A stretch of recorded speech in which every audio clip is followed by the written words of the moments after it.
Komunitas Muslim di Toamasina, Madagaskar menyediakan makanan hangat setiap hari kepada ribuan orang yang terdampak topan Kizani.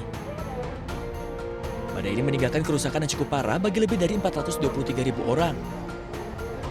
Para sukarelawan menyiapkan panci masak besar dan menyajikan makanan kepada keluarga dan anak-anak yang terdampak yang berbaris sambil memegang wadah kosong mereka.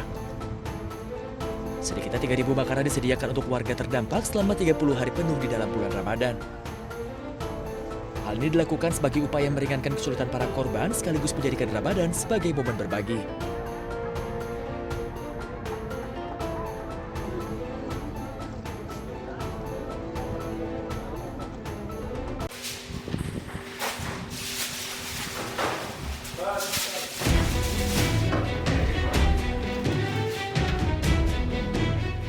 Dapur umum yang dikelola oleh Asosiasi Kebudayaan dan Seni Al-Ruwad kembali melayani warga di kamp pengungsi Aida Bethlehem, tepi barat Palestina. Tampak para relawan menyiapkan hidangan untuk selanjutnya didistribusikan langsung ke warga setempat. Menu yang disiapkan diantaranya nasi dengan daging, sup hingga hidangan penutup berbahan dasar kurma. Dapur umum tersebut menyiapkan antara 500 hingga 800 porsi setiap harinya. Makanan dikirim langsung ke warga tanpa memotret penerima dan nama penerima tetap dirahasiakan untuk melindungi privasi dan martabat mereka. نحن نوصل الطعام للأسر ولا نسمح لأي شخص أن يأتي إلينا يتناول الطعام. الطعام بيروح للأسر بطريقة محترمة مع حفظ كرامتهم. فريق معنا فريق هو يقوم بعملية التوزيع. نحتفظ بنفسنا بالأسماء. ما بنصور على الإطلاق ما بنصور أي أسرة، ما بنصور اسم على أي طبق، يعني في خصوصية نحافظ على خصوصية وكرامة الناس. Inisiatif ini telah menjadi penyelamat bagi banyak keluarga rentan, terutama di tengah memburuknya kondisi ekonomi di tepi barat.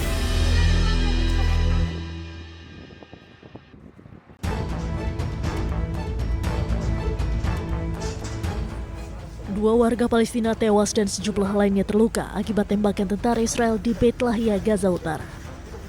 Rekaman dari Rumah Sakit Al-Shifa memperlihatkan jenazah tergeletak di tanah sementara kerabat berkumpul di sekitar korban untuk memberikan penghormatan terakhir. Warga juga terlihat membawa jenazah dan melakukan sholat jenazah. Menurut laporan media Palestina, dua orang yang tewas diidentifikasi sebagai Majdi Keban, 30 tahun, dan Firas Keban, 14 tahun. Ayah salah satu korban mengatakan bahwa putranya ditembak saat membeli makanan dari toko terdekat dan menambahkan bahwa beberapa orang lainnya terluka dalam insiden tersebut. الولد هذا راح يجيب لنا اكل، راح يشتري لنا من الدكان، فوقف مع عباب الدار لسه بدوش يطلع، فكان ضربوه حبه هو 4-5 شباب. ففيهم جرح وفيهم هيهم زي ما انتم شايفين مكتلين مرميين ملفوفين بشرايط. فايش نعمل في الحال هذا؟ شو نسوي؟ Insiden ini terjadi di tengah gencatan senjata yang berlaku sejak Oktober 2025. Hingga kini, militer Israel belum memberikan komentar terkait penembakan yang dilakukan terhadap warga sipil di Gaza.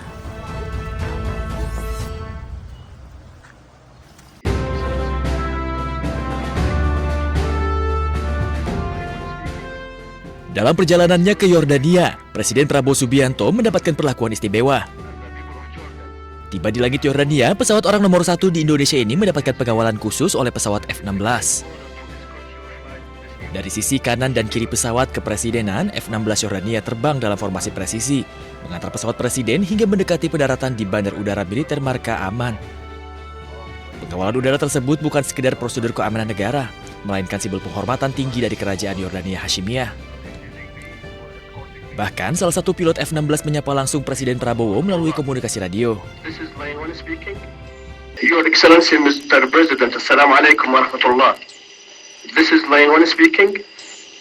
Your Excellency, on behalf of His Majesty King Abdullah II and the people of Jordan, we are honored to welcome you to Jordanian airspace, and it's a great honor to escort your flight this evening.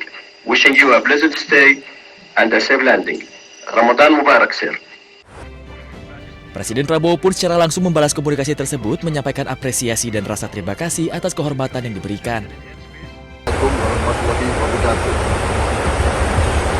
Lion Flight Indonesia One. This is President Prabowo Subianto of Indonesia.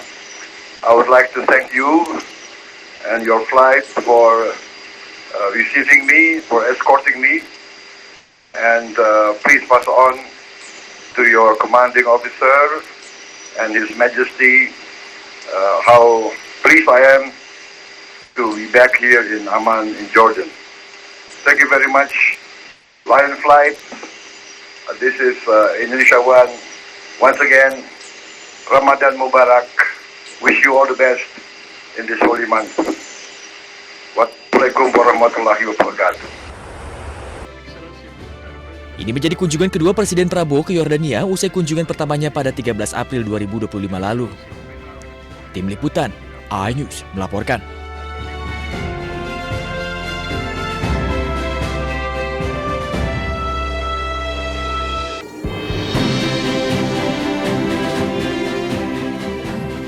Setibanya di Yordania, Presiden Prabowo bertemu Raja Abdullah II di Istana Basman. Ketibaan Presiden di istana disambut oleh tiupan trompet dan pasukan jajar kehormatan yang berdiri rapi untuk memberikan salam penghormatan. Kedatangan Presiden Prabowo disambut langsung oleh Raja Abdullah II bersama putra mahkota Kerajaan Yordania Hashimiyah, Al-Husain bin Abdullah II. Momen kebersamaan tersebut kemudian diabadikan dalam sesi foto bersama di salah satu sudut utama Istana Basman. Presiden Prabowo pun menerima upacara penyambutan resmi yang diawali dengan memperdengarkan lagu kedua negara dan dilanjutkan dengan inspeksi pasukan kehormatan. Usai upacara penyambutan, kedua kepala negara kemudian menuju ruang kerja istana untuk melakukan pertemuan tete-a-tete yang diikuti dengan pertemuan lanjutan dengan delegasi kedua negara. Keduanya membahas berbagai isu strategis mulai dari penguatan kerjasama kedua negara hingga kolaborasi di bidang kemanusiaan, termasuk terkait stabilitas dan perdamaian kawasan. Kunjungan Presiden Prabowo ini juga sekaligus menandai 75 tahun hubungan diplomatik Indonesia-Yordania. Bagi Indonesia, Kerajaan Yordania juga merupakan mitra penting sekaligus hub logistik Indonesia di kawasan Timur Tengah. Tim Liputan, iNews melaporkan.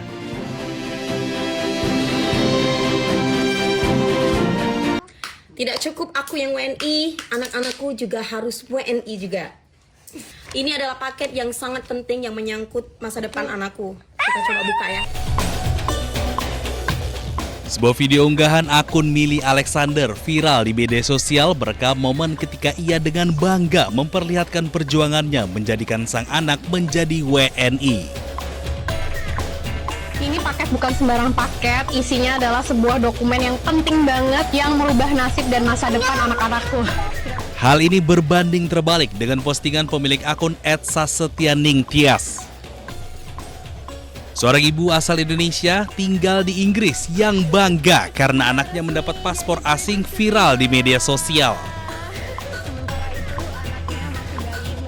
I know the world seems unfair, tapi cukup aku aja yang WNI, anak-anakku jangan. Warganet ramai-ramai mengkritik karena ia dan suaminya adalah penerima beasiswa LPDP.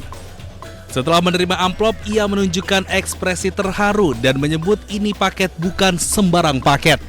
Dirinya mendapatkan surat dari Home Office Inggris yang menyatakan kalau anaknya yang kedua diterima menjadi warga negara Inggris dan menerima paspor secara resmi.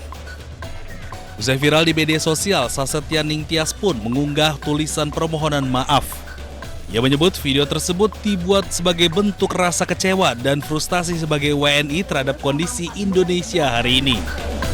Ini paket bukan sembarang paket, isinya adalah sebuah dokumen yang penting banget yang merubah nasib dan masa depan anak-anakku.